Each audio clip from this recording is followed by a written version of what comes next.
Hey, welcome back to NerdCrave and another pickups video. Well, it's been about a month or so since I did my last pickups video, and I've got lots of cool stuff here to show you. A little bit of housekeeping before we move on. I just want to remind you that the Beeps and Bloops podcast, which is now on episode 7 and working its way towards episode 8, it does go live every Tuesday at 8 p.m. Eastern on Kaz's Twitch channel, twitch.tv/Canadian Cafe. So check that out live, or you can check it out recorded on my second YouTube channel, and please go check out my second YouTube channel. I'm building up something a little bit different there. The Beeps and Bloops podcast is now at home on my second YouTube channel, and that is NerdCrave Plus with the plus sign. Go check that out. I will leave a link down in the description to my second channel. Please check it out. I'd be honored if you would interact with me there as well.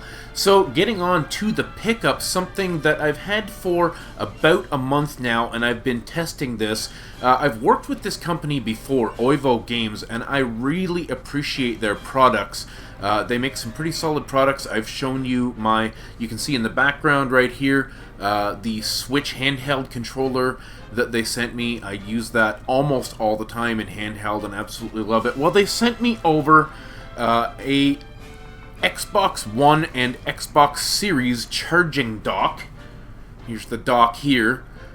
This thing's pretty cool. It does light up green all the way around the bottom here, and it charges really fast. It comes with 2 included rechargeable batteries and 2 sets of battery covers for your controllers so that you can make this compatible either with Xbox One or Xbox Series consoles. It's got different options for the different battery. So this is actually a really good value if you're looking to move away from putting Duracells or whatever in your controllers. These rechargeable batteries work really good. I have a set of rechargeable batteries from PowerA, which I don't like as much. They don't last as long. These batteries last me usually a good 3 to 4 play sessions at least before I have to recharge them. They charge up really quickly, just in a couple of hours on the charger. This thing is slick, good looking. Anyway, I'm not getting paid for this. They did send me this for free, full review, but this is in no way sponsored. This is my own opinion. For the around $20 that you're going to pay for this on Amazon, I do feel that this is a good value. So check them out. Check out Oivo Games. They make all kinds of cool accessories, and I work with them every chance I get. So the next thing I've got here, speaking of Xbox controllers, I actually picked this up yesterday, and I was pretty excited about this new controller. Now, I don't know how this is showing on camera here, but the colors of this are almost identical to the Animal Crossing colors. If you look at, I don't actually have my Switch here, my daughter's got my Switch right now, but the color on the bottom of the thumbsticks and the back of this is almost identical to the left Joy-Con of my Animal Crossing controllers for my Animal Crossing Switch.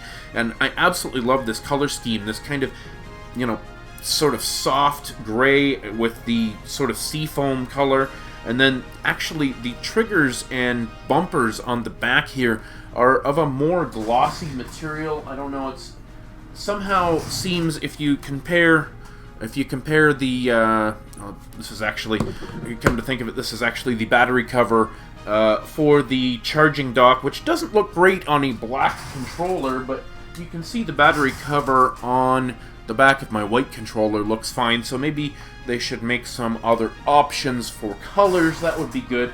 But yeah, I'm absolutely loving this new controller, which I picked up at a pawn shop, and I've really started to get interested in collecting variants of Xbox One controllers. There's so many fun colors and styles out there. So yeah, moving on to the next thing. Again, speaking of controllers and collecting controllers, pretty much everybody that loves Zelda has picked up Zelda Skyward Sword at this point. I haven't put a whole lot of time into this game, but, I'm really getting a good vibe from this game. I actually like the motion controls better than the new controller options that they gave us, and playing that on the Zelda Joy-Cons, You know, I feel like it's completely natural. I feel like they've upgraded the motion controls, so it's very intuitive just using the Joy-Cons. I feel like that's the more comfortable method other than trying to do the, you know, the left control stick and for swinging your sword and stuff. It's just kind of not really intuitive, but, you know, to each their own. I actually prefer the motion controls. I'm pretty happy to have been able to pick these up. I have a guy at my local EB Games. I was not able to pre-order these. They were sold out everywhere, but when he got his 10 units into the store on launch day, he actually set one aside for me, and so it was fantastic to get that. I also picked up, on the same deal, the Loftwing, Zelda and Loftwing Amiibo, which is, you know, kind of part of the whole set. You really want to have this for the best experience in the game. And again, the same deal. My EB Games guy just held one aside for me because there were no pre-orders available for these. They were sold out, but he held on to them for me, which I super appreciate. Alright, moving on. Something a little funny, actually. I already owned this game, but it was not really officially part of my collection because my daughter borrowed it and lost it, or at least it disappeared for like a year, and that is Mario Kart 7 for the 3DS. I do have a digital copy of this on one of my 3DSs that, you know, came, or on the 2DS, I think, that came with it, but I loaned her my, just the cartridge, so I've had the case kicking around here empty for quite some time and couldn't figure out what had happened to the game. And she came to visit. She's here now with me from Edmonton, and she brought this with her, so I was finally able to officially add this back to my collection, which makes me very excited. So that's one more game back. I do have 5 or 6 other games, of course, that are missing. You know, with kids and stuff, things go missing, so I've got 5 or 6 other cases in the closet back there that I'm still waiting to find loose discs to complete those, but finally glad to get this one back on the shelf in the studio. You may notice I'm not in the studio. My last several videos have been here in my bedroom where I do my editing because of my daughter being here from Edmonton. She's actually set up shop and is sleeping and doing her thing in the studio because I don't really have a spare bedroom outside of that, so the studio is kind of off limits to me, and so here is where I'm shooting. So moving on to some more Nintendo Switch games. Again, speaking of my daughter, I have a guy in Edmonton where I used to live at Final Boss Video Games. Kyle, shout out to you if you happen to watch this, or Justin. Hey Justin, how's it going? You know, they really have done a great job of getting imports in that are Japanese English from, I guess, places like PlayAsia or whatever their supplier is.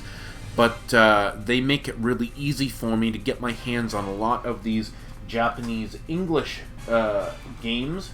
And I have 4 games here that I paid him digitally, and then had my daughter go to the store and pick them up before she came here on the flight, so she actually delivered them to me in her suitcase. Sorry, one of the challenges of working in my bedroom on a webcam is that sometimes the webcam is shitty and won't focus properly. I do apologize for any video quality issues, but carrying on, the 4 games that I had ordered from across the pond, as it were, the Atelier Dust Trilogy. That includes Atelier Sophie, Atelier Liddy and Sewell, and Atelier Theris. Now, I absolutely love what I've experienced of the Atelier series, and I am trying to collect all 12 of the games that are on the Nintendo Switch currently.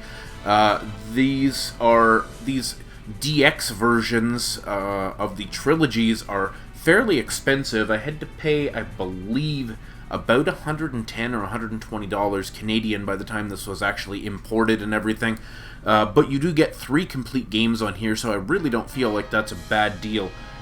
This is the, sorry, not the Dust Trilogy, the Mysterious Trilogy. The Dust Trilogy just came out, and I'm still trying to find it. But, yeah, super excited to get into these. I'm playing Ryza right now, Atelier Ryza, and I absolutely love it. And I've got a couple of other Atelier games in the collection now that I'm looking forward to playing. I actually have Liddy and Sewell separately, which I showed, I believe, in another pickups video. But I was glad to pick up this trilogy that has all three, because again, they are the kind of DX versions, which is kind of the definitive versions with the DLC and that sort of thing. So super happy to add this one to my collection. And then we have the physical version of Legend of Mana. Super excited to actually check this out, because I remember playing this game on the PS1. My friend PK in the Universe ordered his from Play Asia, I believe, and he was really excited for this game. He's a big fan of this game. Now, I never beat this game back in the day. I dabbled with it a little bit, so I was looking forward to getting into this on the Switch, on a modern platform, and I really wanted a physical copy to complete my Mana collection. So I have the Trials of Mana remake. Absolutely love that game. I have the Collection of Mana, which has the 3 or 4 titles on it there. And then now I have this, so I kind of have the whole suite of Mana games physically, and that makes me pretty happy. So looking forward to getting into this maybe in the fall. I've got a couple of games that I have to get through first. And then next here, this is not actually a Japanese import, but it is a game that I had to get from Kyle at Final Boss because I couldn't find it anywhere, not even on Amazon, and that is Level 5's newest game, Snack World: The Dungeon Crawl Gold. This game looks like a lot of fun. Obviously it's a dungeon crawler, but it has a lot of the art style and a lot of the simplicity of Fantasy Life, another one of Level 5's games that I absolutely love. It's very cute, and I'm really looking forward to getting into this. It was a little hard to get, not too expensive, just hard to find. Level 5 games don't tend to be mass-marketed the way I think a lot of us would like them to be. So, anyway, and then the last game here, another one that did not come out physical in North America, and that is Saga Frontier. I don't really know anything about these games. Kyle suggested that I get it.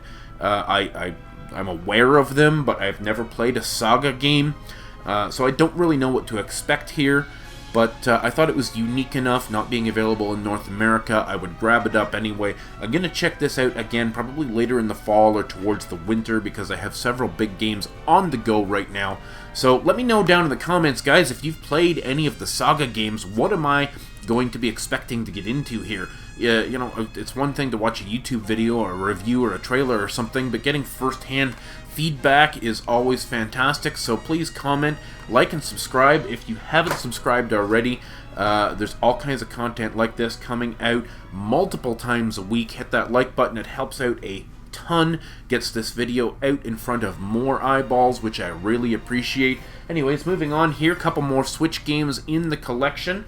This just came out a couple weeks ago, and I absolutely fell in love with the art style of this game and the time travel mechanics built into this. I'm really excited to get into this. I haven't started it yet. As you can see over here, I have the poster. This actually came with a poster, which is really cool in a regular version game. So I'm super excited to play this game, but as of yet, I've only put it in and just barely checked it out. I've just got so much going on with my daughter here and making videos and stuff. It's really hard to get into some of these longer, more time-suck games, if you will. So that's, okay, a couple more Switch games here. We're getting towards the end, just 3 games left. Another game that I'm super excited for and I will be getting into soon, but remember I said I have several games that I'm working on that I need to finish first. Well, one of the games that I'm working on is Ys 8, Lacrimosa of Dana. Ys 9 came out pretty recently, within the last month since I made my last video, or my last pickups video rather, and I haven't finished Ys 8 yet. Now, you know, these are all standalone adventures, so I could pick this up and play it right away, and I've heard some really good things about this game, but I do want to finish Ys 8 just because I don't want to start another massive JRPG while I've got so many over my head. So this one may actually wait until early next year before I get around to playing it. The thing with Ys games is they make one print run of these games, and once it's gone, and it's, you know, Ys 8 now. I still don't have a physical copy of Ys 8 because it's upwards of $120 to $130 here in Canada to get a physical copy of Ys 8. They're impossible to find unless you just go on eBay and spend the big dollars. So I picked this up as soon as it launched, just, you know, FOMO, right? Fear of missing out. I didn't want to end up with another hard to find and expensive game on my wish list, so I picked it up right away. Definitely looking forward to it, but anyway, one other game here. I actually picked up 2 games, and the other one is not here. I forgot to grab it, but I will mention it anyway. Sega Genesis Classics. Now, this is pretty much the same game, give or take, that I actually own on the PS3, but I thought it would be pretty cool. I've been in a retro mood lately since Streets of Rage 4 came out, which I beat multiple times, and I'm starting a fresh playthrough and playing it again on my Xbox One. Absolutely love Streets of Rage 4, so it got me in a mood to go back and play some of the older 16-bit games, particularly Streets of Rage 1, 2, and 3, and some of the older Sonic games and stuff. So I picked this up pretty cheap, about 40 bucks. There's like 50 games on here, and let me tell you, the interface in this game, if you don't have it and you haven't played it, it is so cool. You go into like a teenager's 90s bedroom, and you've got like a shelf over here with some Sega Genesis games, and then there's a TV in the corner, and you actually browse through the shelf to figure out what game you want, and the games like kind of slide out and highlight, and then when you choose that game, it actually like goes over, plunks the cartridge down in the Sega Genesis, the tube TV turns on, and then you zoom into the TV, and that's actually how you play the game. It is really creative, really cool. I absolutely love this, and for $40 I would recommend that anybody who is interested in retro games, even if you already have this on another platform or something similar, I would highly recommend picking this up for the Switch. And then the other game that I don't have here, I just forgot to grab, I bought on the same day as this because of my kind of retro mood, was the Atari Flashbacks collection, which has over 150 games on it. And, you know, some of them don't really control well on the Switch. The controls don't really port over, you know, needing a joystick for some of them and needing a different screen orientation. It is pretty cool that some of them have a control scheme where you actually turn the Switch sideways and just use one Joy-Con, basically, one thumbstick and one button, like you would. You know, it's kind of better than it would be on, say, you know, a TV-based console like the, you know, PS4 or something, just because you have that option to turn the screen sideways. But in practice, a lot of the games don't really control all that well. Some of them are pretty good. I played Crystal Castles, which is a game that I owned back in the early 80s when I had my Atari 2600, and Crystal Castles controls pretty well. I did enjoy that. There were a couple of vector-based games that I played that controlled pretty well. But yeah, a lot of the stuff that's heavily reliant on having joystick control really didn't transfer over so well. These Switch thumbsticks are too sensitive, too touchy, and it's really hard to control you know, things like the racing games in there and stuff like that. It's just not ideal. Of course, you can use the D-pad, but oh wait, the Switch doesn't have a D-pad, so you've got individual buttons that are kind of just weird to control. So I would recommend the Atari Flashbacks collection if you have nostalgia for the 2600, but as the best way to play Atari games, I think I would probably prefer to play it perhaps with a arcade stick, like the 8-bit DOE arcade stick for Switch and Steam that I am looking into buying right now, or playing it on, say, something like the PS4 with an arcade stick or something. I really don't feel like Joy-Cons or even the Switch Pro controller are really well suited to controlling Atari games, so keep that in mind. However, if you can find the Atari Flashback Classics out there, it's only going to run you between $30 and $40, and there are 150 games, and there is a lot of nostalgia, there's a lot of love put into the collection, there's a lot of extra features, so take that for what it will. Last thing I have here, I actually just picked up at a pawn shop, and with the new Mario and Rabbids game coming out sometime next year, I was pretty interested to go back and experience some of the older Rabbids games, so I picked up Raving Rabbids Travel in Time on the Wii for a whopping $3, just to give it a give it a play. I imagine Sean from the Electronics in Motion program, you see him every week on the Beeps and Bloops podcast. I imagine Sean has probably played this because he loves the Rapid games, and he would probably have some opinions on it. So Sean, if you're watching this, comment down below what you think of the standalone Rabbids games, and let me know what I'm getting into here, because it's about time to dig out the Wii, I think, and see what this game has to offer. Anyways, guys, thanks for sticking around so long, and if you have any comments, questions, or concerns, please leave them in a comment, or you can reach me on Twitter, Instagram, Facebook. Check the description below for all my links to all my social media. Thanks so much, guys. Stay classy.